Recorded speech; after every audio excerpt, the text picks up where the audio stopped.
Okay, so good evening. I'm Lori Hines, the superintendent here in District 15. Thank you so much for taking time out of your busy schedule to engage with us around some very important priorities that we have been working just very hard on for the last year and a half, really since I got into the district, but even a year or so before my arrival. Today, we are going to roll through some slides. We're going to give you more information about our 9 priorities, and we're going to ask you to ask questions and to engage with us. To help us kind of move through this very important process of community engagement, we have partnered with Ed Sullivan from E.O. Sullivan. I'm going to turn it over to Ed. He's going to tell you a little bit about the process, his company, and then we will move through the agenda. We do, even though it's a virtual environment, want it to be interactive. So Becca, once Ed is done, we'll explain how we want you to interact in this virtual format. So go ahead and take it away, Ed. Great, thanks, Dr. Hines. My name is Ed Sullivan, and my company specializes in working with school districts to engage their community. The district has worked, as Dr. Hines said, collaboratively for just almost 3 years on the future of the district. These discussions have revolved around not just boundaries and what goes on with the infrastructure of the school district, but have really developed into 9 high-value priorities that, as Dr. Hines said, will be discussed tonight, and you'll have a chance to interact after each point that is brought up. The last part of this 3-year collaboration really comes down to you, the community, and what you think should be the priorities beyond and stacking them and giving your input. The district really wants a community-driven input into important decisions that affect the future of D15. So tonight's meeting, along with the meetings we had and the future meetings that we will have, along with some survey research that was just recently completed, will give the district data points to make their decisions. And so these data points will say, okay, the community really likes these points, maybe not as much as on some other points. And so they'll be able to make the decisions going forward. And that is truly what drives a community-driven approach to making decisions for the district. So at the end of tonight's meeting, aside from the input that you're going to have as we go along, where you can raise your hand in the raise your hand box and we'll answer questions, we will email you a survey that you can fill out online, and then will be part of the data collection process that we will use moving forward. So with that, I want to turn it over to Becca Latham, who is the Chief Communications Officer at the district, to start the program. Becca? All right, thank you. Just working on the sound there. Okay, perfect. Thank you so much, Ed. Really appreciate that introduction there. Rich, if you can go ahead and advance the slides for us, that would be great. Awesome. So again, thank you all for being here. We really appreciate you taking the time to both learn a little bit more about what we're working on and also give your feedback tonight. So we're going to go through a little bit of background, and then I'll explain kind of how that two-way communication will look. So to start off, a little bit of background on the district. Since our founding, our district has become a destination district known for our academic and social emotional initiatives, and for leading the way in literacy and culturally responsive practices.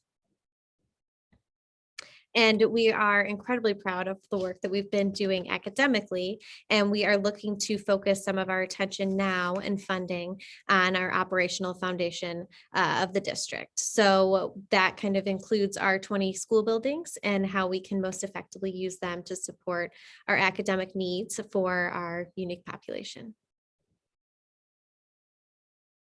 And so what that entails is our decades-old boundary lines and how they are no longer meeting the needs of our community. So our populations have shifted, and we currently have some schools that are overcrowded, while we have others that are being underutilized.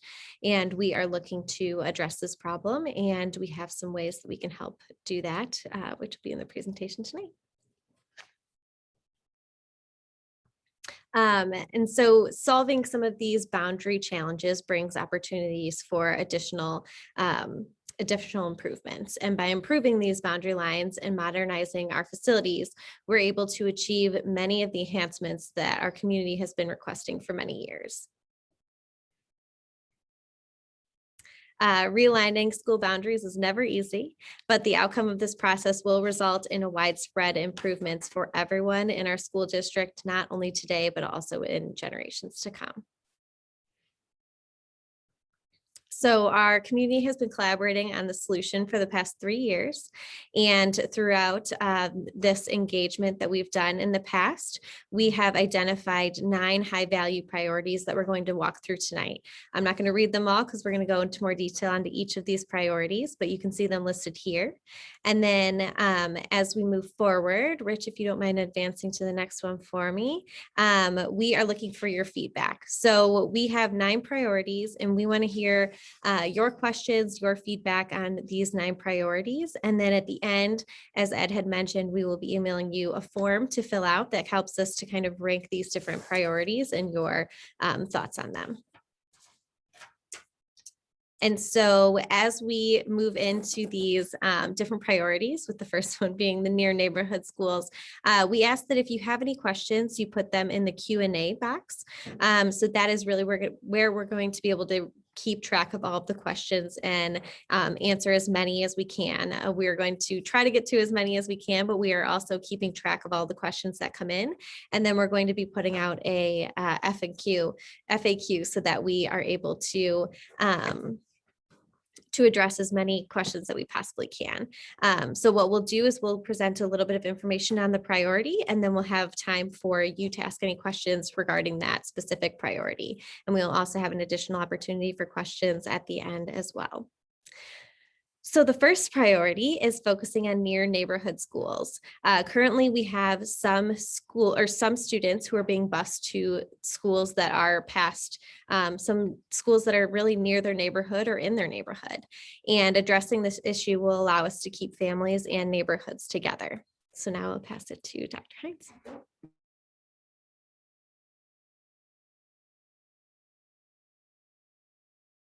Online. All right, here we go.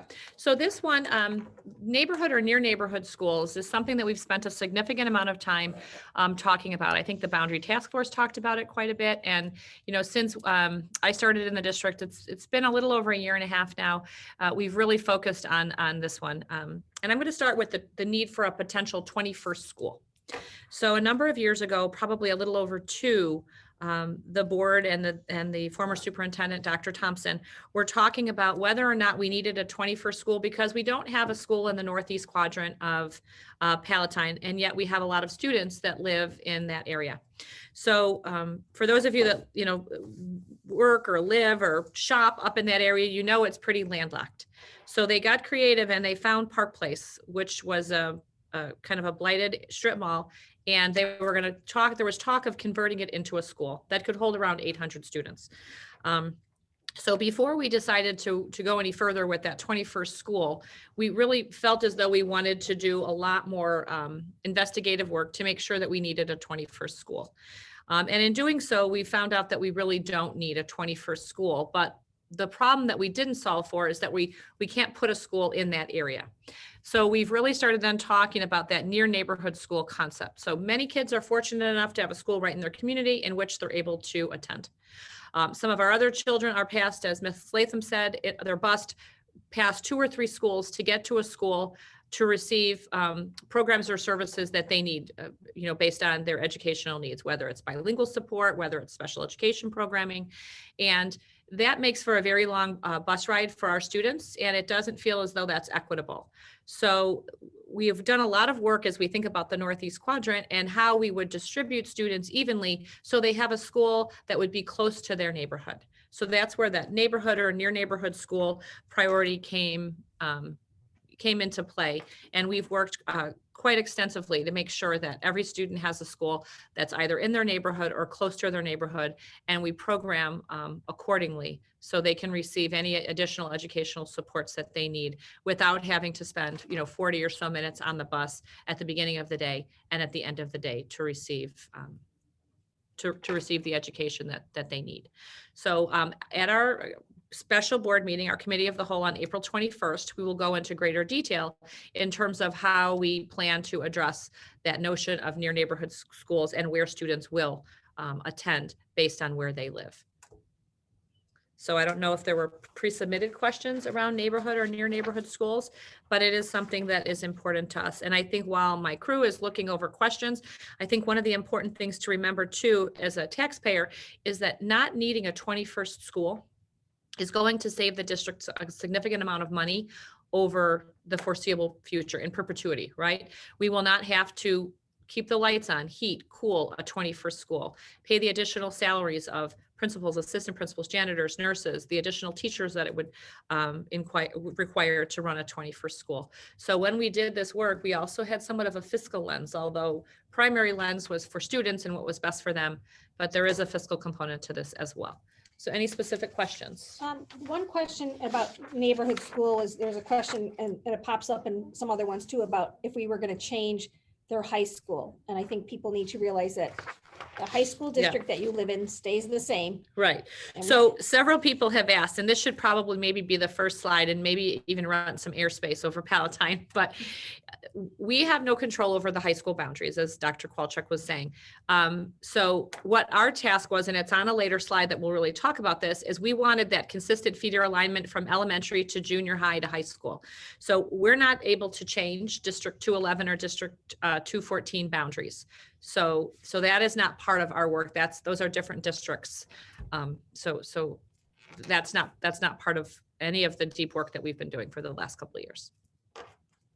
Okay. Do we have anything in the Q&A? I see one. Oh, here we go. Another big question I'm receiving frequently. When will this, if and when all of this goes into effect, right? Our target would be, and it's F, capital I, capital F, would be 23, 24. So just quickly, we've done several years worth of research. We're doing 12 public engagement sessions. We have a staff session tomorrow. We have just scheduled Daisy, who are some of our community members and first responders. They're coming in. So we're going to do a lot of engagement. We then have a big board presentation on the 21st of April. And that'll be the first time the board is going to hear all of the work that we've been up to. If you've been paying attention to what's been happening at the board table, if you have, thank you. If you haven't, you really should start tuning in every one Wednesday a month while we continue to talk about this. They've been getting regular updates over the last year and a half. The 21st is a big meeting. And then we're probably going to have many, many months of follow-up from April 21st into May, into June, and potentially into the summer, where the board is going to really engage and talk and decide which of these priorities, all 9, 7, 2, who knows. And then they're going to really have to think about when we show the maps and we talk about feeder alignment and some of the boundary shifts that we've made, what's the board's feedback on that? Are we on the right track? So it's going to be a busy year or so probably that we'll talk with the board about this. And then if everything is approved or at whatever level it's approved, we're going to need another year or two to operationalize everything. So our target is 23, 24. So one question was, with the timeline, would you move kids that started at a junior high and were entering 8th grade in 23, 24? The issue, the grandfathering issue, anytime this work is done in any district, is something that has to be considered. But a couple things to think about. And the answer to that is maybe. I don't have a definitive answer yet. We may be able to do some level of grandfathering. We may not be. So there's two really things in play here. One is going to be capacity. We've done a tremendous amount of work to identify a target capacity at our schools. And that sweet spot's around 85% full. Never wanting it to get higher than 90 because you never know, every couple of years you may have a larger class come through. You want to make sure that you allow for certain grade levels every now and again to be larger than anticipated. So that in-grade growth changes sometimes. So we're not going to be full, but I can't then keep several hundred kids that want to be grandfathered and still have room to run our programs. So it's going to be a very, it's going to be a delicate balancing act to determine if we can grandfather and to what extent. So that I want to make sure everybody knows. Not saying yes, not saying no, and I'm not trying to be evasive. It's just we don't know yet. But the other thing I think you need to consider is if your child, let's say, were to stay back at their current middle school or junior high rather, and stay in 8th grade, but all their classmates moved on, then they're not with that cohort because their cohort has gone on to what might be at their newly assigned, or it might be the same junior high. So that's why, we haven't decided that yet. But I think that's another factor to consider at this moment in time. We have several years to determine grandfathering, but those are a couple of the factors that we've been talking about on our end, just knowing that that's on the minds of parents and some students as well. A comment was made that they disagreed with the proposed near neighborhood schools.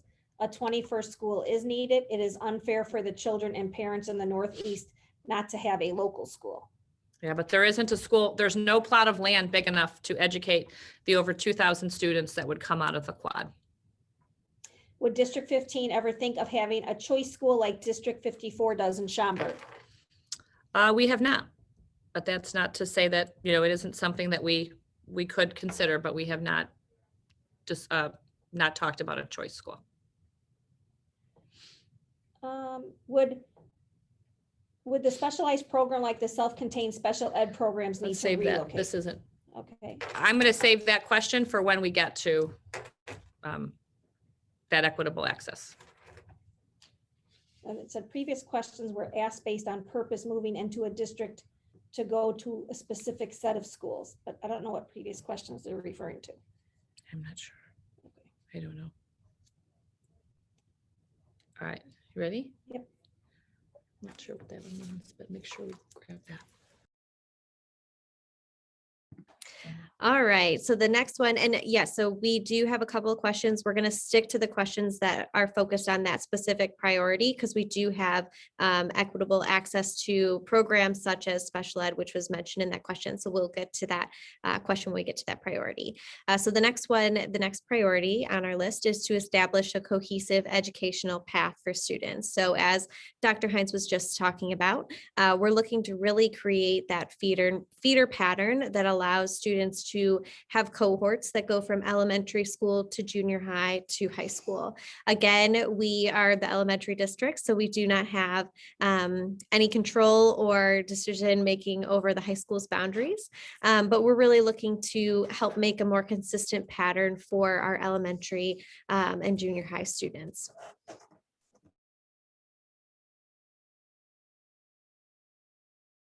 It's hard, I have to unmute in two places, I apologize.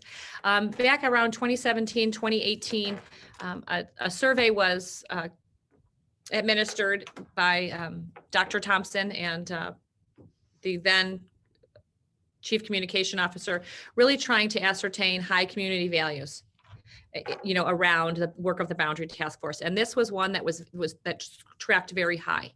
People did not want to have their kids split up. They wanted to have a consistent feeder pattern. And what that means is that, and if you look at what we call the spaghetti diagram here on the screen, you can see that some schools, like Jane Addams, for example, at the top, would go to Winston campus, and then it would go to Palatine High School.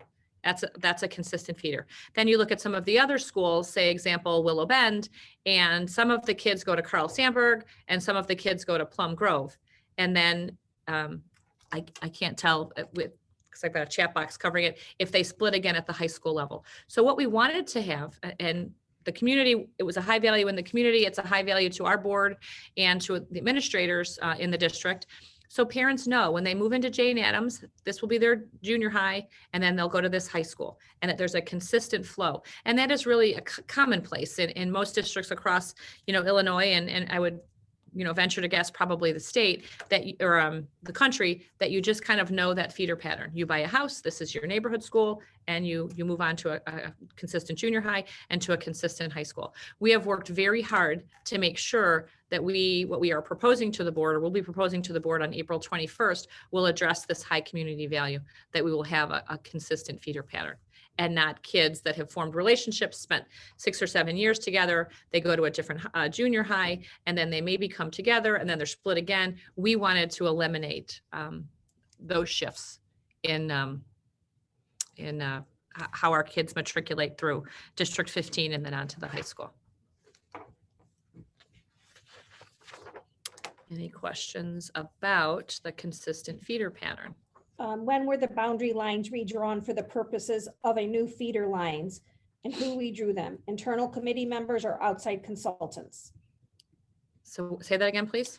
When were the boundary lines redrawn for the purposes of the new feeder lines, and who redrew them? Internal committee members or outside consultants? And then they also asked when they would be shared with the community. It's been a combination of both. So we hired STR architects have been involved in that work, as well as our new director of facilities, as well as RSP and associates. That's the work that they do for a living. RSP is a boundary company. So we hired them earlier this year to help us with this process.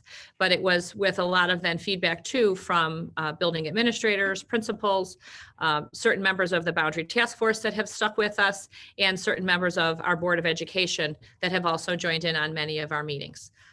So it's been a big team effort with a couple different companies and professionals that have a great deal of expertise in this area. And what was the second part of the question?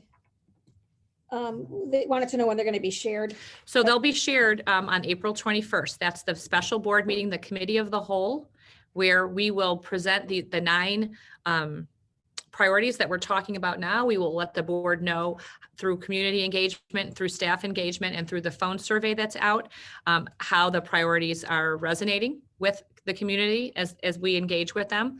And then they will see the new feeder pattern and the boundaries. So April 21st is a big meeting.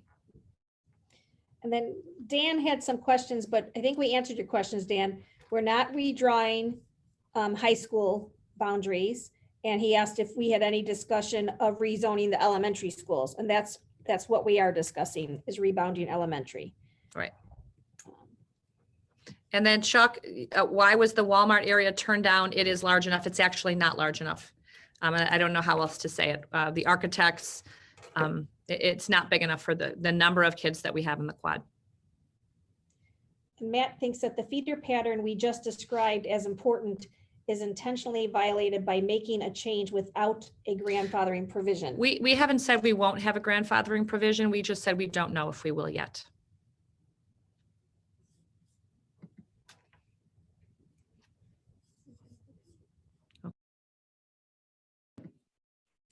All right, so the next priority is to balance our enrollment. So as I had previously mentioned, we currently have some buildings who are, have over capacity, and we have others that are being underutilized. So working on some of these boundary adjustments really helps us to be able to balance our enrollment to make sure that, our schools are being used efficiently both now and in the future. Right. So, as Ms. Latham said, some of our schools are underpopulated. Winston Campus Elementary is one of our smaller schools. TJ is one of our smaller schools. Pleasant Hill has consistently been very overcrowded. Hunting Ridge, which then drives class sizes up in certain sections. So we want to make sure that our buildings are properly utilized. Some of the ways in which special education and/or bilingual programs have been determinations were made in terms of where we were going to place programs had to do with where there was available space versus where there was need. So we want to make sure that not only are our buildings properly utilized, because that's just fiscally responsible, we want to make sure that people then have access to programs, equitably across the district, that all of our programs aren't in one part of town and not in another, again, making children have to take extensive bus trips, to and from school to receive the programs and services that they need. So part of balancing enrollment, the work had to do with where are our multilingual programs currently located, where are our special education programs currently located, where is gifted currently located, and where do we believe we would rather have them, all things equal. Where does it make the most sense to put those programs, again, so there's equal distribution of them across the district? We're a large district of 35 miles, 20 schools. So we spent an extensive amount of time making those recommendations. The assistant superintendents for all of those programs that oversee them were very involved in that process. And programmatic locations will also be part of the April 21st presentation. I think also balancing enrollment is going to allow us to hold more true to board targets at each grade level. So some of our schools don't benefit from having fewer kids in the room, while other, grade levels, if you're in a more crowded, school, have larger numbers of classmates at the same grade level. So we think we're also going to be able to honor board targets much more consistently, because we've done significant work on how to best balance enrollment.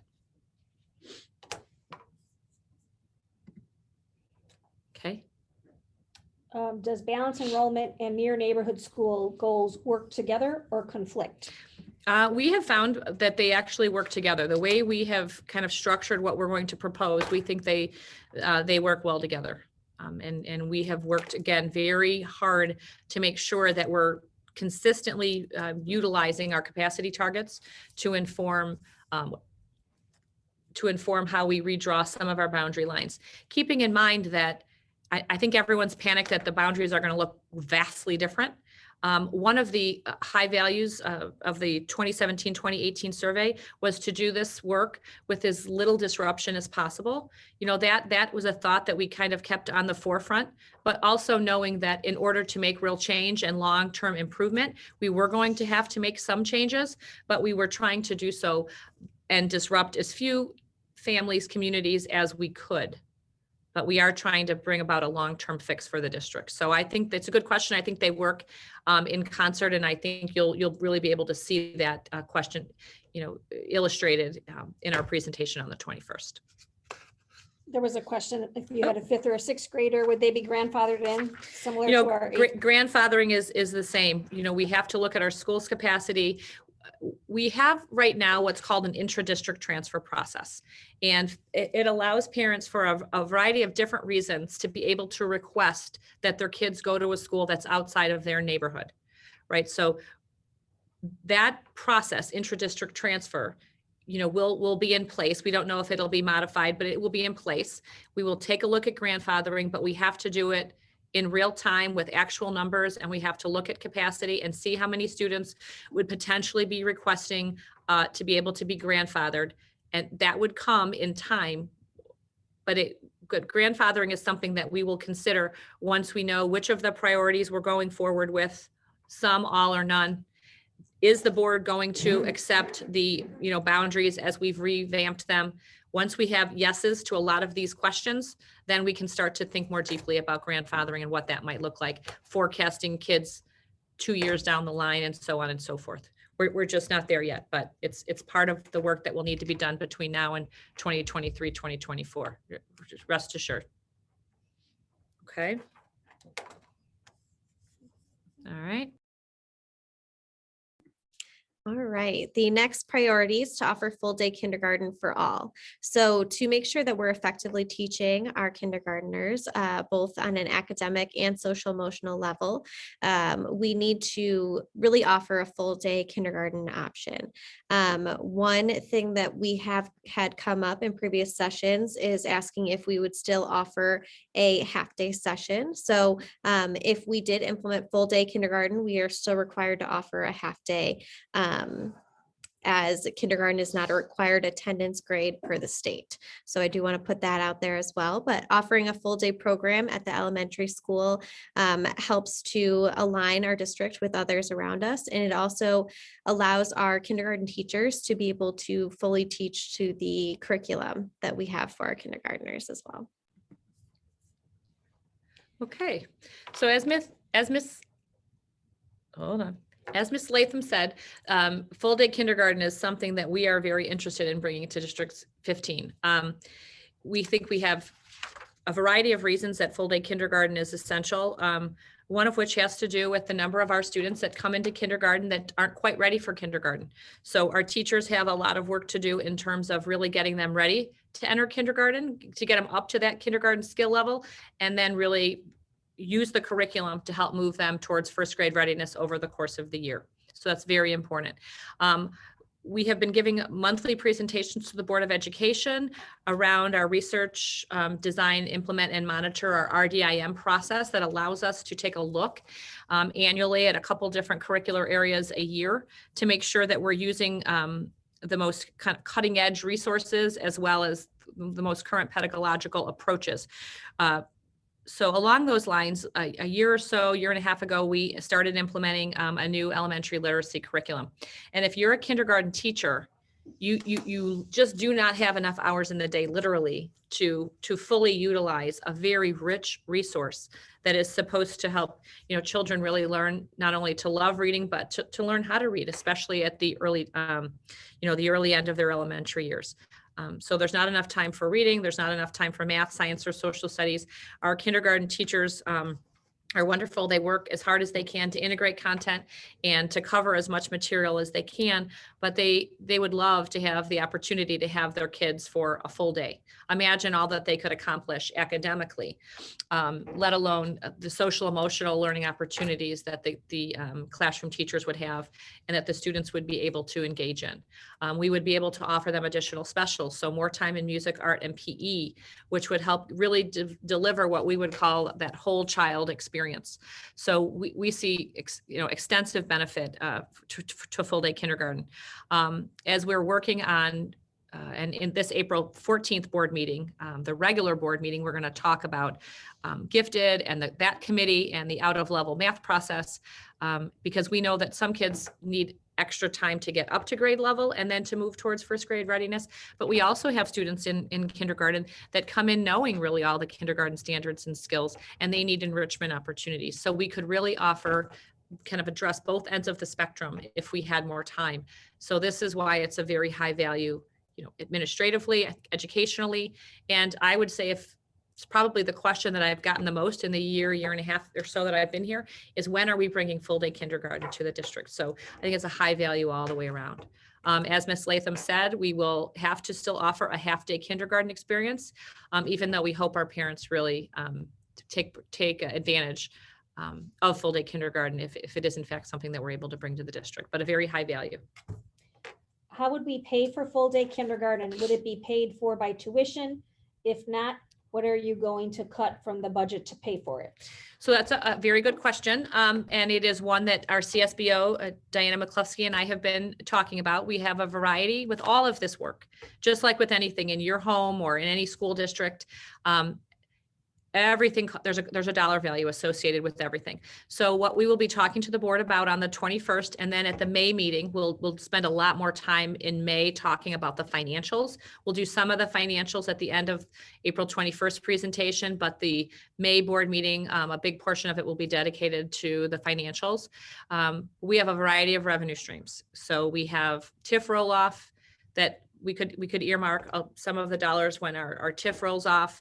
We have debt limitations, debt certificates. We have money in our operating budget. Some of it may be fee-based. We are currently looking to see what the local parochials cost, annually for full day kindergarten. We're also looking to districts, around us that we benchmark, District 54, 62, 21, 59. How do they fund kindergarten? Do they use their budget? Do they have parents of kindergartners pay a fee? So we'll present a variety of options to the board.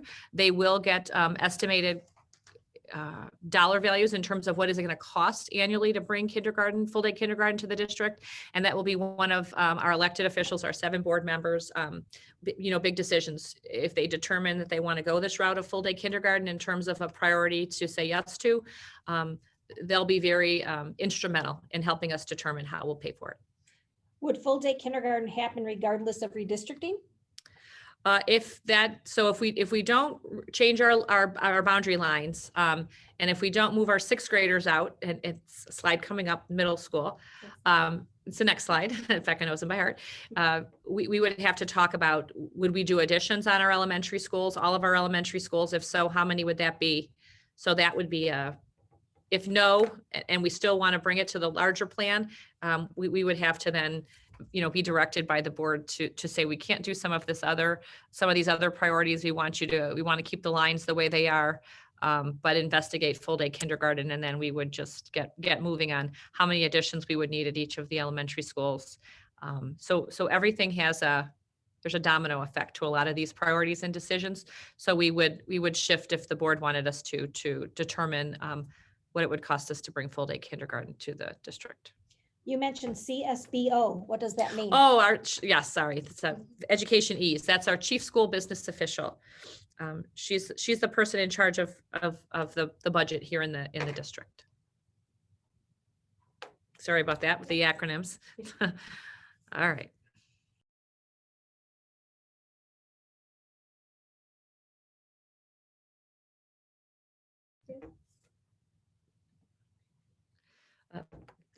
It just popped up. They might not have heard me. District 15 has full day bilingual kindergarten. How is that funded? So it is funded by the district based on the needs of the students and their Title I status. So that means that it is funded through monies that we receive from the State Board of Education.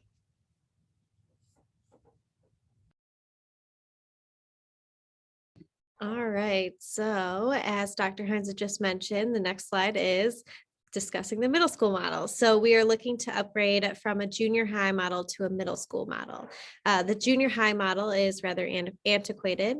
And again, many of our surrounding districts have kind of adjusted to the middle school model. So what that means is we currently have junior highs, and that includes grades 7 and 8, and a middle school model is 6, 7, and 8. And it also allows for us to have additional opportunities such as teams or advisory periods that we don't currently have opportunities for. Okay. So the middle school model, is something that is of high value and interest, administratively. And some of our junior highs are already kind of working on trying to bring some of these middle school concepts kind of forward at their schools.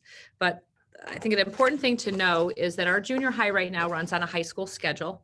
It's a 9-period-a-day schedule. So every, 41 minutes or so, our kids go to another teacher.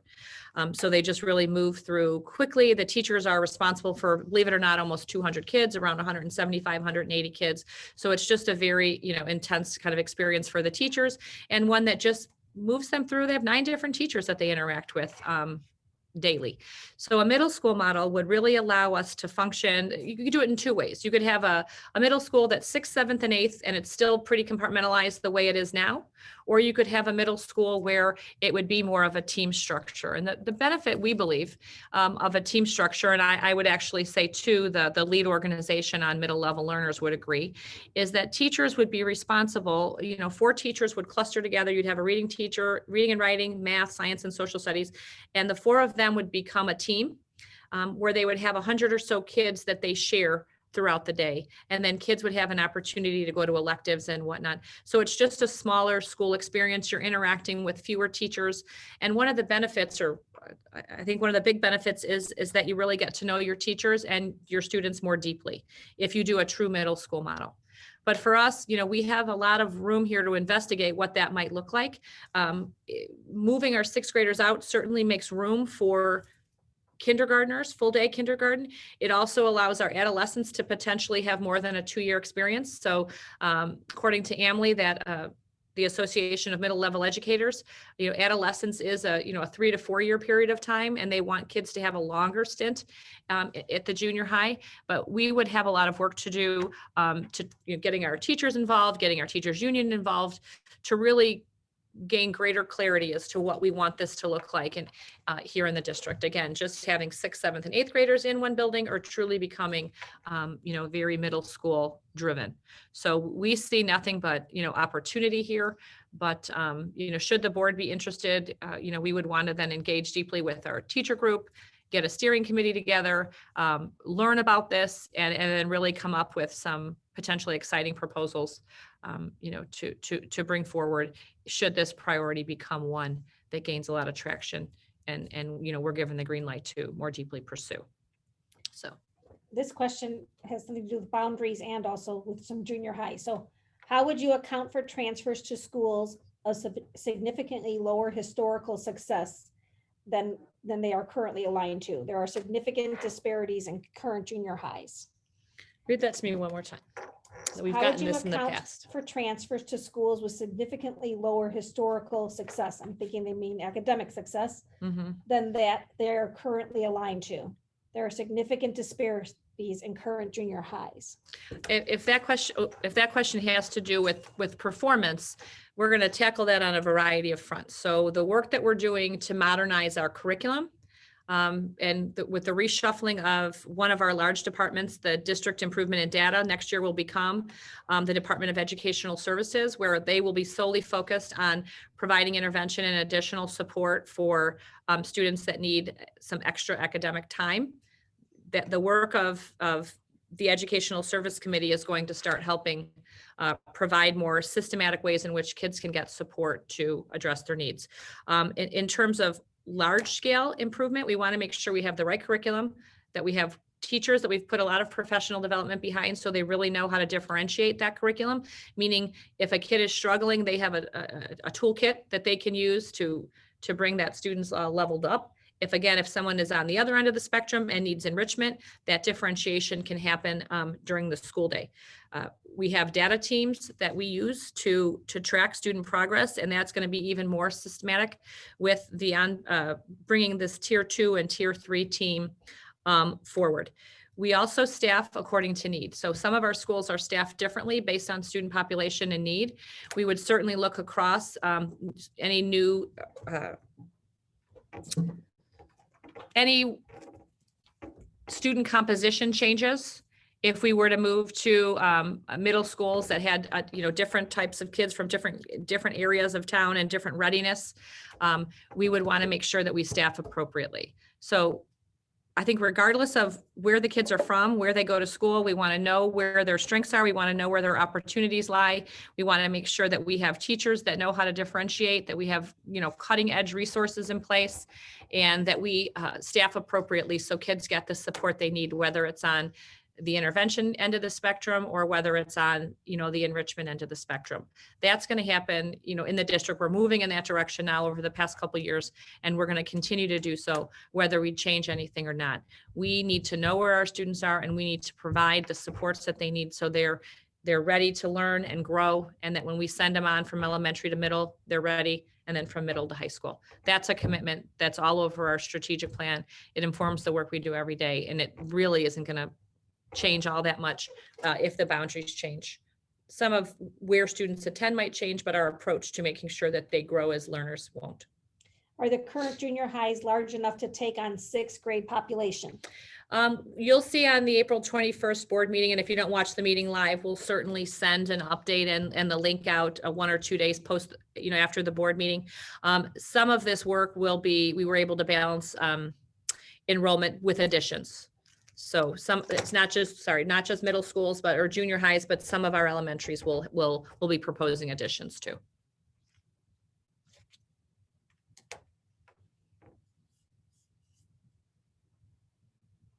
And I think that too links back to that. I forgot to mention that 21st school.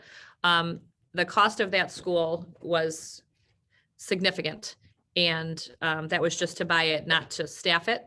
And the number coming in for additions fiscally, it just makes a lot more sense to go the addition route than spending the money to engage in a school that we wouldn't necessarily own right away, just based on the proposal that was put forth by the landowner. So we feel additions is the better way to go as well. All right.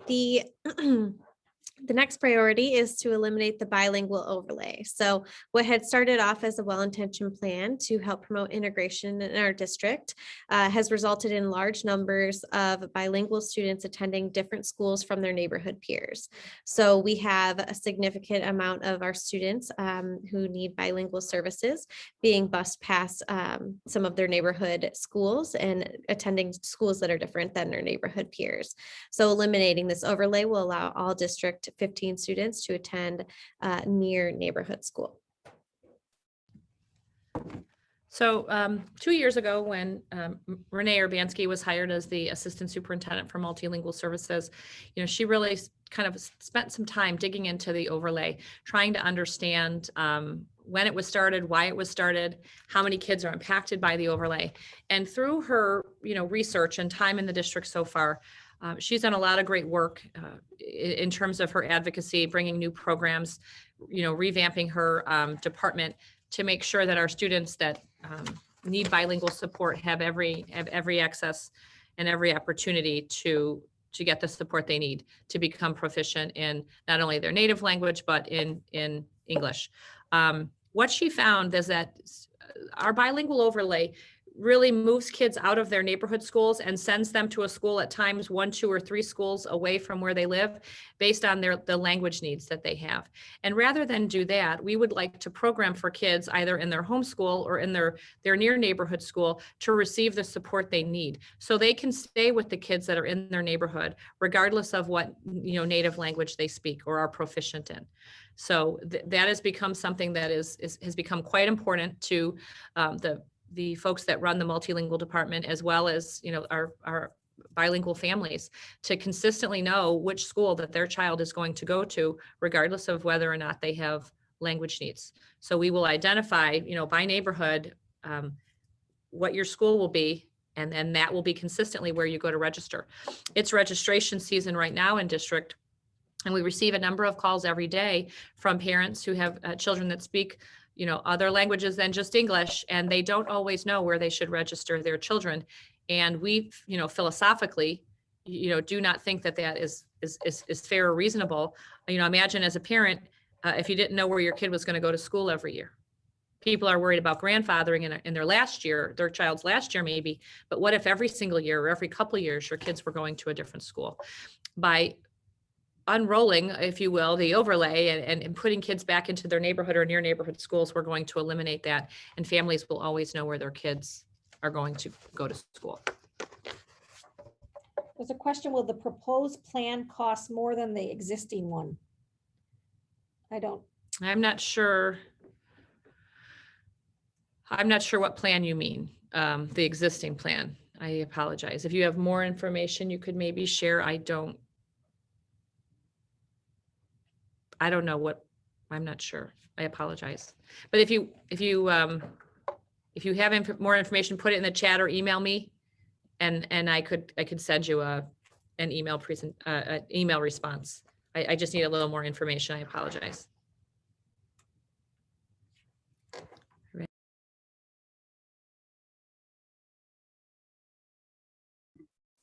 All right, so to address one of the previous questions that we had, our next priority is ensuring equitable access to programs and services.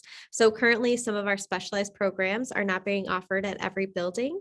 And then that means that we often have students that are being moved from their home school to access services that they may need to succeed.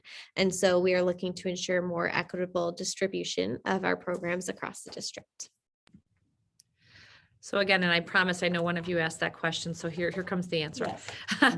So we're a large school district. We have 20 schools, as most of you know.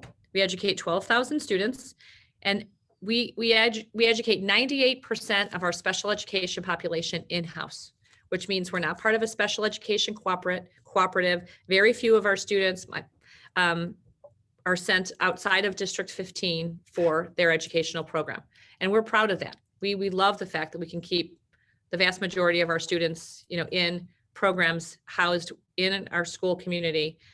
So that was a driver. We didn't want to change that.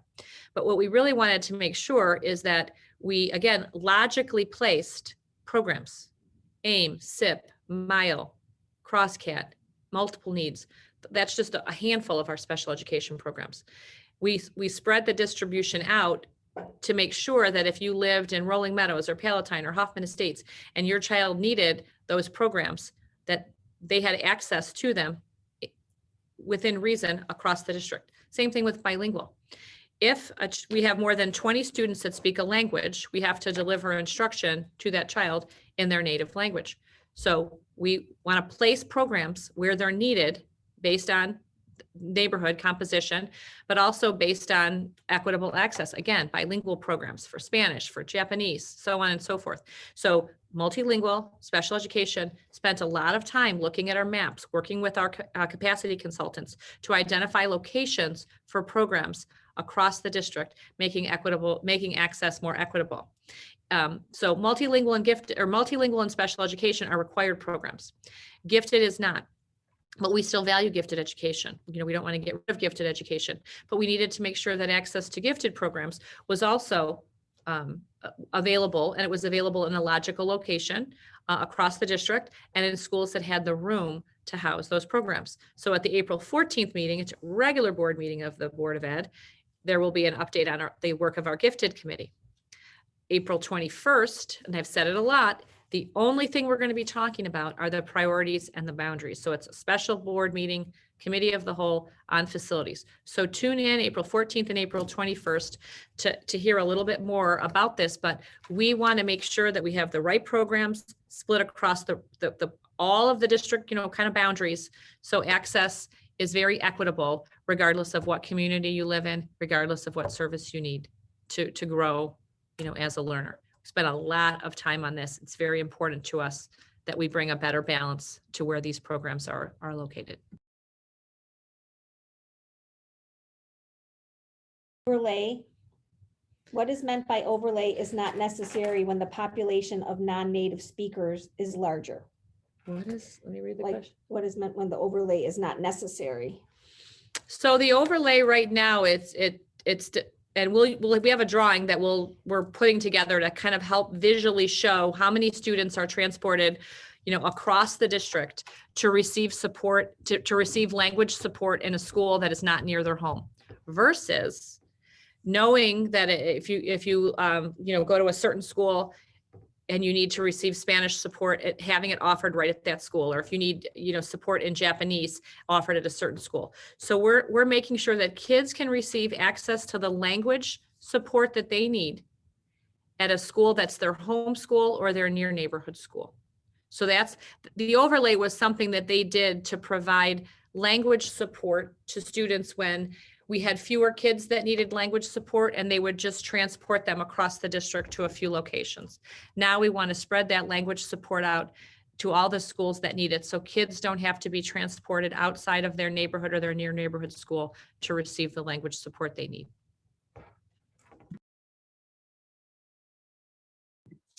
All right, our next priority is to utilize our facilities more efficiently. So we have seen a slight decrease in our enrollment, about 5% by 2025. And we are looking to more evenly distribute our enrollment across our buildings, which in turn helps us to be more fiscally responsible. Okay. And after doing this now, this is the 5th or 6th time. I know I've hit this one, a couple times, but as a district, we're a 20 school district, right? We want to make sure that all of our schools are efficiently utilized, that we're not running schools that are underpopulated and then have schools that are overcrowded. So that balancing really started with the work of the Boundary Task Force. How can we adjust boundaries to create more balanced enrollment?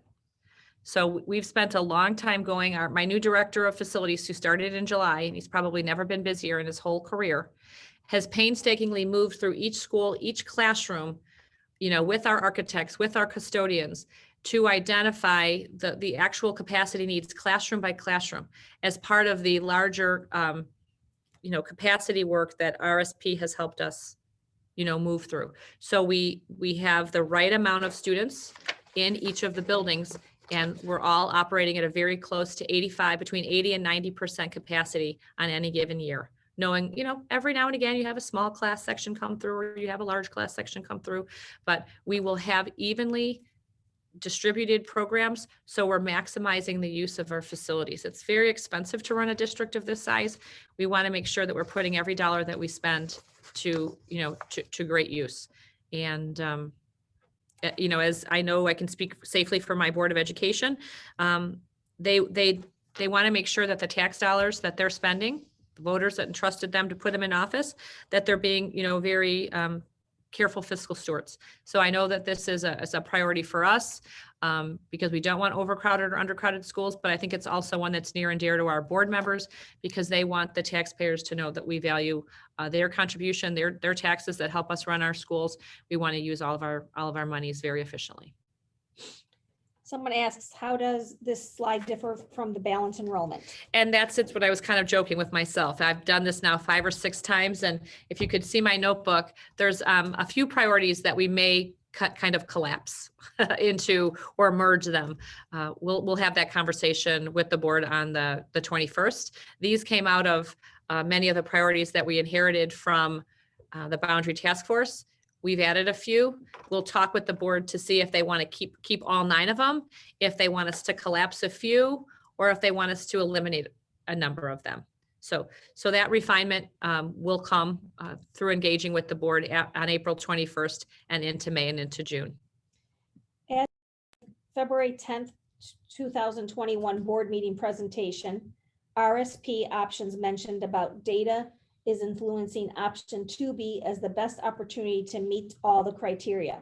Where can we get more information on option 2B boundary? My recommendation would be not to do that. Since February 10th, we've had additional meetings and our scenarios are evolving each day, each week. I would wait for the April 21st board meeting where we're going to present the board with two options. And we're not calling them 2A, 2B. It's going to be option 1 and option 2. So I would tell you to wait until April 21st. Listen to the whole presentation, or wait for the minutes after the meeting. They'll be sent out on the 22nd or the 23rd. Then at that time, we're going to put the presentation, the video, the any visuals, the slide deck, all of it will be on our district webpage, and it will be on our school web pages. We have recently started developing a pull down of this work on our main webpage. And everything that we're talking about, we're going to upload to that site. So really and truly wait until the 21st. Things have changed since February. Would the proposed plan eliminate portable classrooms at all schools? We believe so, yes.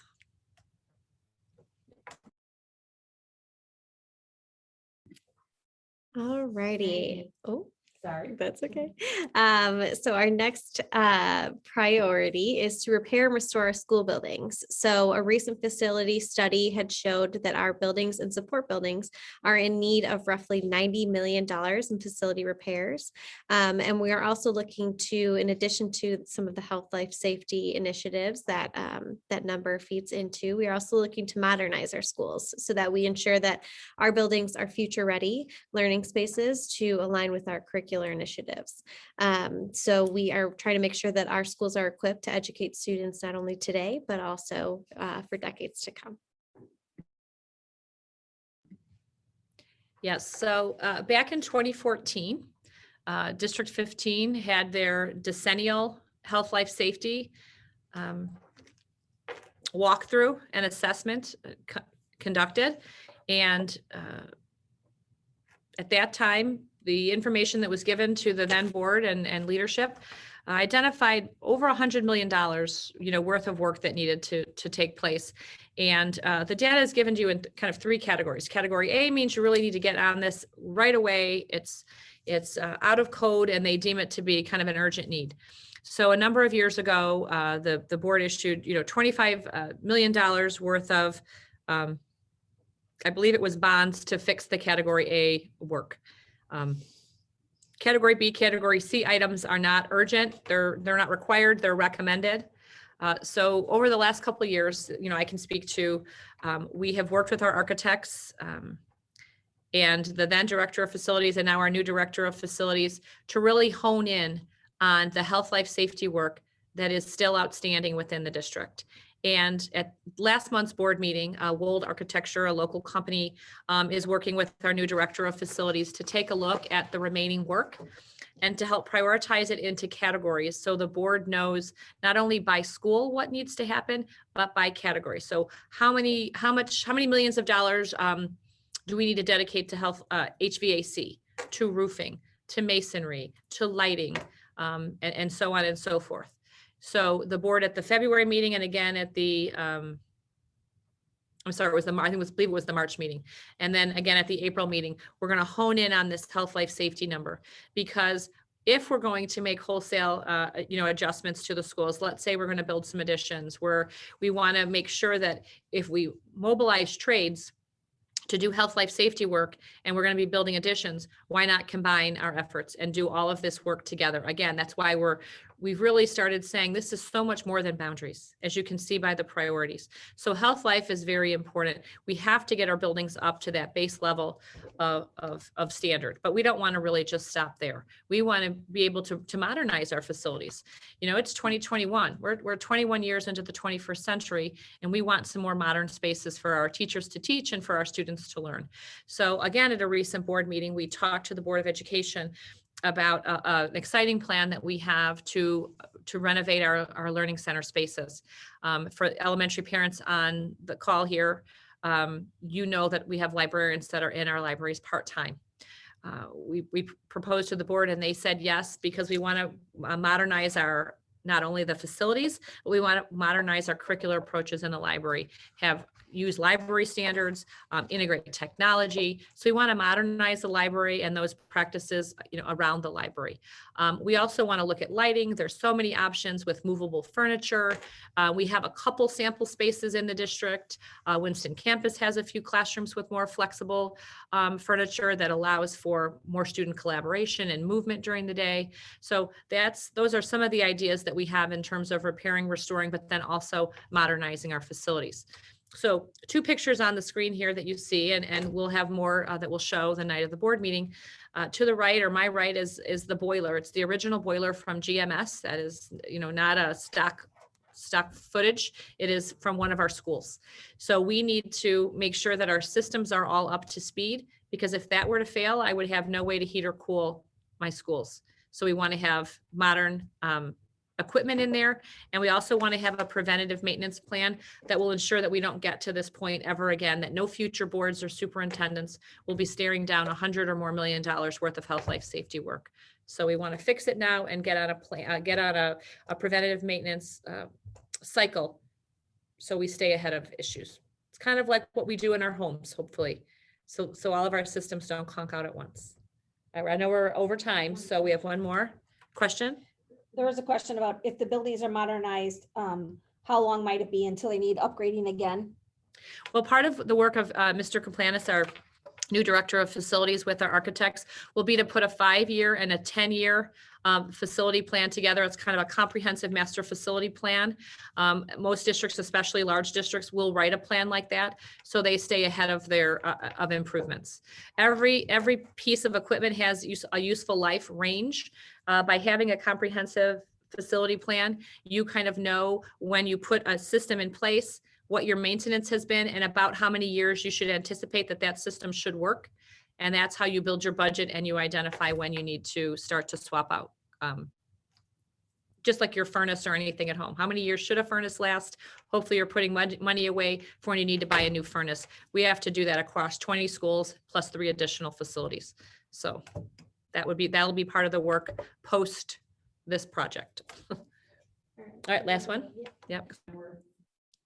All right, so we are again collecting the questions. So if we didn't get to a few of them at the end there, we will be putting out an FAQ so we have all of your questions covered.